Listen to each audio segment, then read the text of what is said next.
এই মাত্র পাওয়া খবর আলবির গ্রেপ্তারের বিষয় নিয়ে গুরুত্বপূর্ণ তথ্য প্রকাশ। জানতে পুরো ভিডিওটি দেখুন। আসসালামু আলাইকুম দর্শক শ্রোতা, আজকে আপনাদেরকে আমি এমন দুটি ভিডিও ফুটেজ দেখাবো যে ভিডিও ফুটেজ দুটি দেখলে আপনারা সত্যি রীতিমতো অবাক হয়ে যাবেন।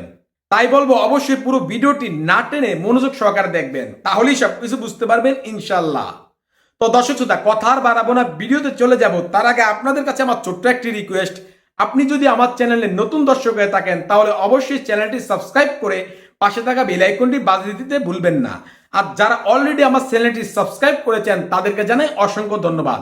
তো দর্শক শ্রোতা, চলুন ভিডিওটি শুরু করা যাক। শুরুতে চলুন দেখে আসি আলবি এবং ইকরাকে কেন্দ্র করে একজন বোন কি বলেছেন সেই ভিডিও ফুটেজটি। জানোয়ার আলভিকে নিয়ে আমি কথা বলতে আসছি। সবাই বলতেছে, আমার একটু বলতে মন চাইলো, ঠিক আছে। তো ও যে ভিডিওটা ছাড়লো, ওর অ্যাক্টিং স্কিল আসলে 100তে 100। বুড়ো চাকরা এমনি এমনি কেমনে কানে, এমন করে কেমন জানি কানে মনটা গেছে, একটা থাপ্পড় দিয়া ওরে একটা থাপ্পড় দিয়া ওর অ্যাক্টিং দিয়ে আমি ছুটাই দিই বিয়াদব কোনানকারে। ও নাকি আমাদের জন্য দেশে আসতে পারে, আমি আপনাদের জন্য দেশে আসতে পারছি না গাইস, আপনারা আমাকে আরে তোরে যদি কেউ মাইরাও ফেলে, তুই এতই ভালোবাসোস, তুই ভালোবাসো, জীবন ডিভোর্স দেস নাই, এতই দিতেও চাস নাই, মানলাম, সব মানলাম। তুই যদি এতই ভালোবাসোস, তোর তো মরার ভয় করারই উচিত না। তোর বলে এখন মইরা যেতে মন চাইতাছে, তোর এখন মইরা যেতে মন চাইলে তুই তখন আইয়াই মইরা যেতি বেড়াগো হাতে মাইর খেয়া। তুই কি ভালোবাসো যে লাস্টবারের মধ্যে দেখতে পারিস না আম গড়লে গা আমরা তো রেলে। বললো যে তিথির সাথে ইকরা আপির অনেক ভালো একটা রিলেশন ছিল, ছিল। আরে তোরে ভালো সাজানোর লেগা মাইয়াডায় জীবনে তোর নামে কিছু বলে নাই, তার মানে তুই ভালো, এটা তুই প্রিটেন্ড করিস না। আর একটা মানুষ মরে যাওয়ার পরেও সে কি বলে, সে বলে যে ওর অনেক বদ অভ্যাস ছিল, ও অনেক ডিভোর্স চাইছে। আমি এই তুই না বলি স্ক্রিনশট দেস, স্ক্রিনশট কিরে কমেন্ট বক্স অফ কেন তোর? হ্যাঁ, তিথিরে নিয়ে এখন আসিস নাই, মজা লাগতাছে। বলছিস রিজিকের কথা বললে, তুই বলিস আমাকে দেশে আসতে দে। এবার তুই দেশে আইসা নে, তোরে মাইয়ারা মিল্লা এমন পিসমু, তুই ভুললা যাবি।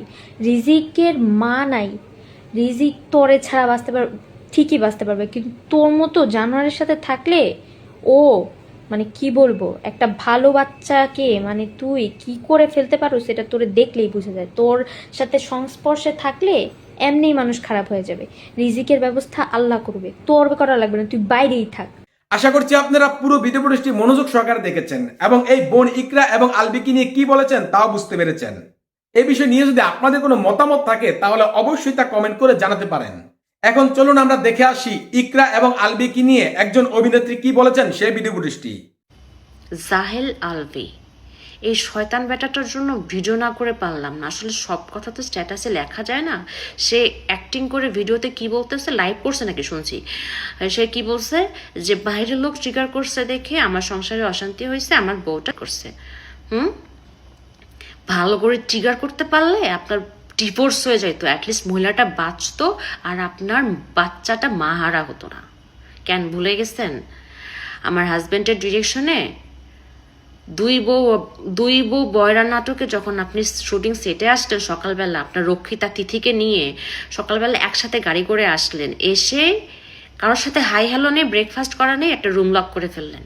রুম লক করে আপনার রুমের সামনে প্রোডাকশন বয় খাবার নিয়ে দাঁড়ায় থাকলো, আপনার রুম খুললেন না কেন ভাইয়া? কি করতেছিলেন?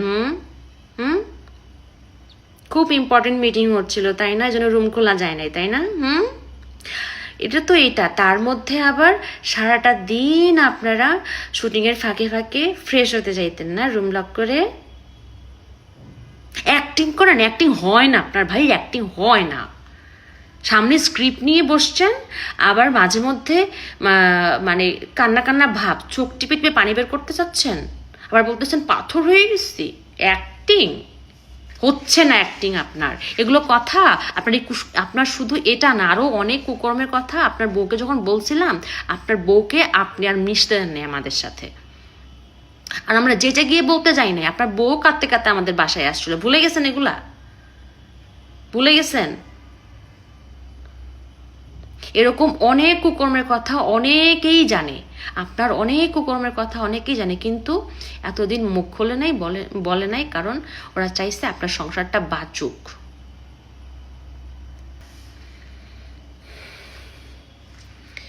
সব দোষ মানুষের, আর আপনি আর আপনার রক্ষিতা তিথি ফেরেশতা।